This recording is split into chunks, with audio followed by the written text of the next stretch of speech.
Yan, masayang buhay ako sa Ibigang Puno. Kasama ko ang mga local na dito sa Zambales. Para kumantahan ng Pilipinas. Para sa mga tubo. Tayo'y mga Pinoy, tayo'y hindi kanon. Huwag kang maiiya kung ang ilong mo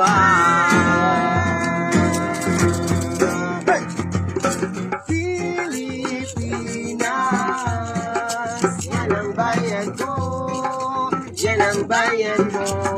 Pilipino. Pilipino. Yan ang lahi ko. Yan ang lahi nyo. Check! Ang Pilipinas bago na ngayon. Gusto ng Koreano sa ating panahon. Ang kabataang limutang bayan. Ugali ng iba ang tinataas nila.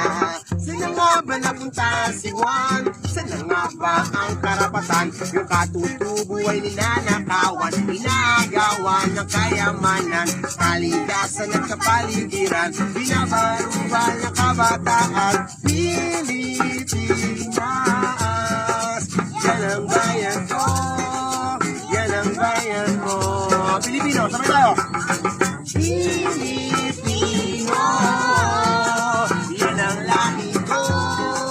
Yan ang lahi mo. Sa karangan kong pinatok. Di ako nagaling lang ang bawat sulok ng lugar. Napagdaanan sa pagsulat ng tula. Di basta-basta libangan. Dapat may kahulugan pati sa'yo. Siyempre di mawawala mapangus yung mga mata. Lagi kong iniisip. Di naman kaming iba sa panahon. Kasi ngayon puro na lamang. Pero sabing hindi na nga kami sa kalaitan ng iba. Patuloy lang kami sa aming mga pangarap. Kahit na ang pagrespeto sa akin ay mailap. Di lang kasing pula puti na kulay ng Pinas. Kaya kung man ang buhay ay aking itatangkasan. Pilipinas.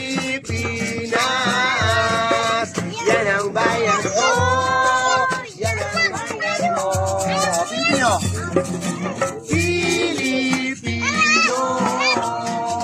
Yan ang lahi ko. Yan ang lahi nyo. Huwag nyo namang isipin. Huwag nyo namang isipin na wala kayong silbi. Huwag nyo namang isipin na wala kayong pake. Huwag nyo namang isipin na wala kayong silbi. Huwag nyo namang isipin na wala kayong pake. Bigyang daanan at may bagong magbang. Ibigang Puno, merong paraan. Kapayapaan at pag-ibig naman. Ang dami ko na lang sinasandalan. Ang Pilipinas bago na ngayon. Gusto ng kurakot sa ating panahon. Ang Pilipinong limutang bayan. Ugali ng iba ang tinataas nila. Saan nga ba napunta si Juan? Saan